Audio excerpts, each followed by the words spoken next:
श्रद्धेय महानुभाव, कारक प्रकरण के प्रसंग में स्पष्ट हुआ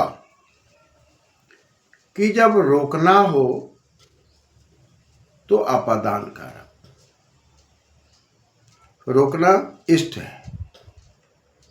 इसी प्रसंग में आगे सूत्र में बताया जा रहा है, अंतर्धौ येन दर्शनम इच्छति। इस सूत्र पर यदि विचार करें तो एक शब्द है अंतर्धौ, इसी क्रम में येन अदर्शनम इच्छति। पहले हम लोग अंतर्धौ पर विचार करें। अंतर्धौ शब्द में मूल में यदि हम आते हैं तो शब्द है अंतर्धी, और अंतर्धी पर विचार करते हैं तो वार्तिक से अंतर को उपसर्ग माना गया है। दूधाए धारण पोषणयो धातु से उपसर्गे घो की सूत्र लगकर भाव अर्थ में की प्रत्यय लगने से अंतर्धी शब्द बना हुआ है। अंदर में और बाहर में अंतर है। कुछ अंदर की बात जिसको छुपने की बात कही गई, और बाहर की बात जो देखने की बात कही। तो कहा कि कुछ छुपने की बात हो जो सामने प्रकट न होने की बात, वह अंतर्धी है।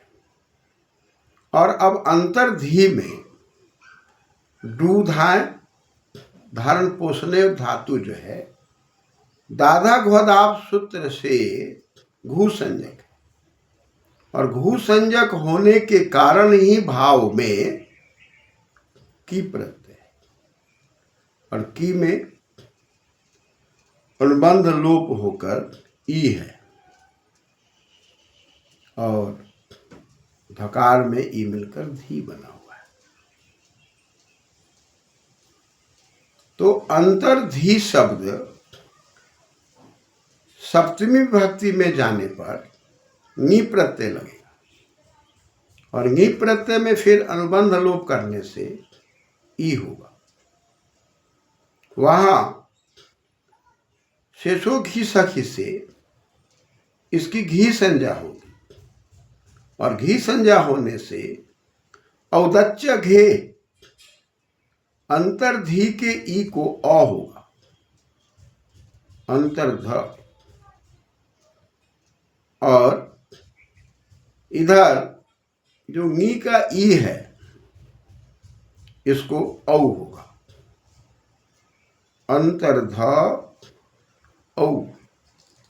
वृद्धि रेचि से वृद्धि आदेश होकर ये अंतर्धौ शब्द बनेगा, जिसका अर्थ होगा व्यवधान, छुपना। क्योंकि अंतर्धौ शब्द में सप्तमी विभक्ति है, निमित्त सप्तमी है। निमित्त सप्तमी का मतलब कारण। यहां पर छुपने का कारण, अंदर में जाने का कारण, प्रकट न होने का कारण किससे? एन। एना में यद से तृतीया में टा करके इन वगैरह करके जो एना शब्द बना, जिससे व्यवधान है, जिस व्यक्ति के सामने उपस्थित नहीं होना चाह रहा है। अदर्शनम, न दर्शनम अदर्शनम, दृशिर प्रेक्षणे धातु है, और ल्यूट प्रत्यय है, दर्शनम बना, न ये समास हो गया, न दर्शनम माने सामने प्रकट होना नहीं चाहता, दर्शन करना नहीं चाहता, प्रेक्षण करना नहीं चाहता, आंखों से देखना नहीं चाहता, माने उस व्यक्ति की आंखों से अलग रहना चाहता है और अपनी आंखों को छुपा लेना चाहता है, यानी कि अपने आप को अलग हो जाना चाह रहा। इच्छति इस धातु है, इच्छायाम के अर्थ में। ईसुगम यमाम छ से छ बन के इच्छति बन गया, तीव्र, यानी कि किसी व्यवधान के कारण जिससे छुपना चाहता, फिर ऊपर के सूत्र से अनुवर्तन करने से अपदान कर। व्यवधान निमित्तम, व्यवधान के कारण, एना अदर्शनम इच्छति, अपने आप को छुपना चाहता, आत्मन तत्कारकम अपदान संजकम भवति, वह कारक अपदान संजक है। अपदान की प्रक्रिया में ऊपर क्रिया की बात हो रही थी, क्रिया का प्रयोग हो रहा था, यहां भी क्रिया का प्रयोग है, लेकिन यहां कोई व्यवधान है। क्या व्यवधान है? उदाहरण के रूप में शिष्य शिक्षक से पढ़ रहा और शिक्षक श्रद्धा से पढ़ा रहे। पढ़ाने के बाद शिक्षक ने कहा कि जाइए कल आप इसको याद करके लाइएगा। छात्र गया, लेकिन प्रमादवश पाठ याद नहीं कर पाया। अब उसके मन में ये भाव पैदा हो रहा है कि यदि हम पाठ याद नहीं किए हैं और शिक्षक के सामने जाएंगे तो निश्चित रूप से हमको उलाहना मिलेगी, कुछ न कुछ शिक्षक की बात सुननी पड़ेगी, डांट खानी पड़ेगी। इसलिए वो सोच रहा है कि सामने न हो, प्रकट न हो,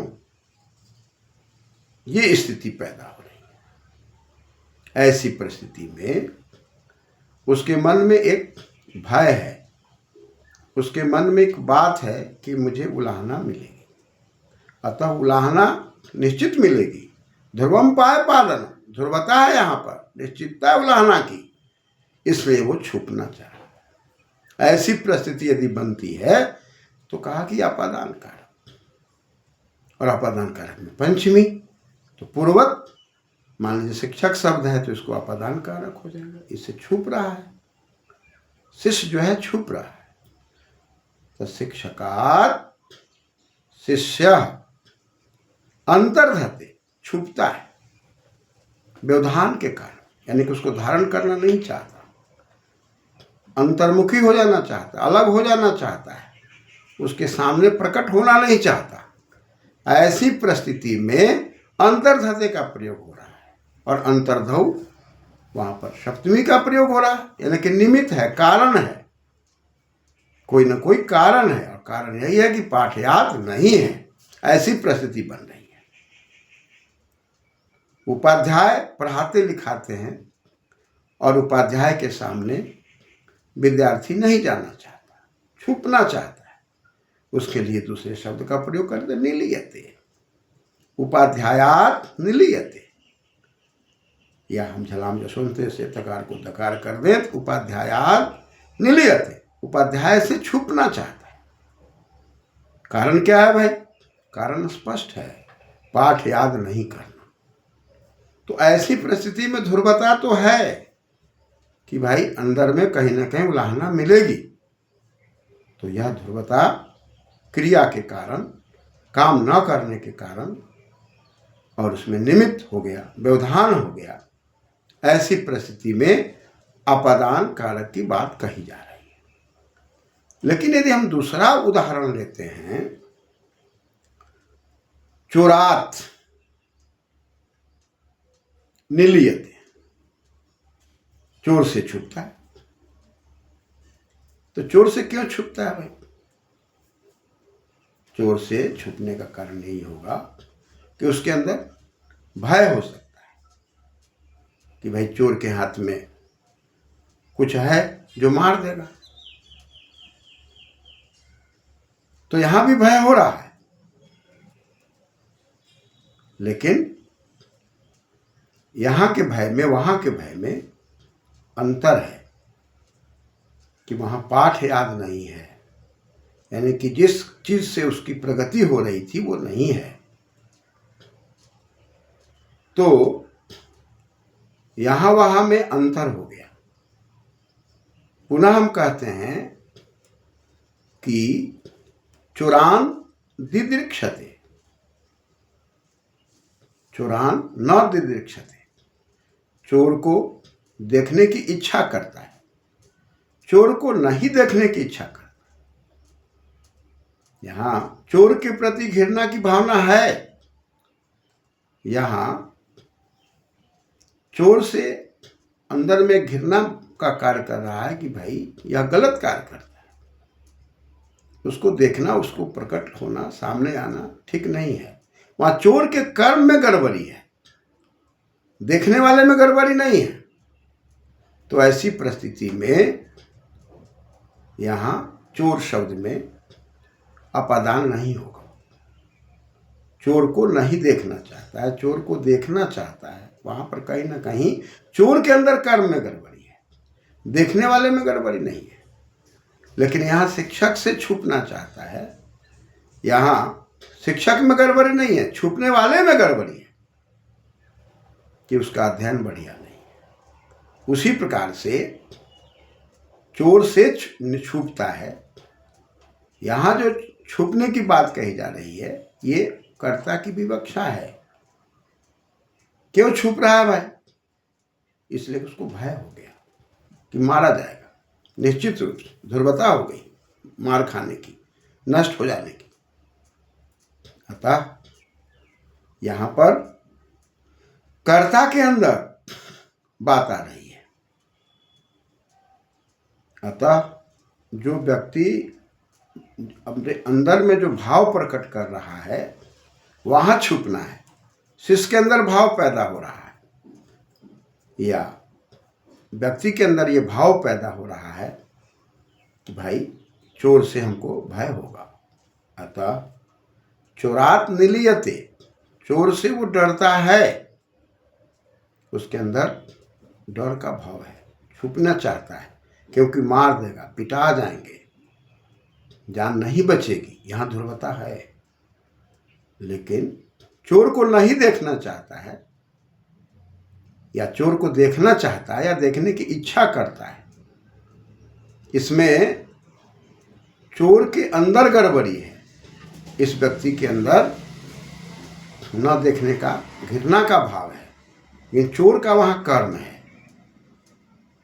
जैसे शिक्षक का कर्म छुपना नहीं है, वहां विद्यार्थी का छुपना कर्म है।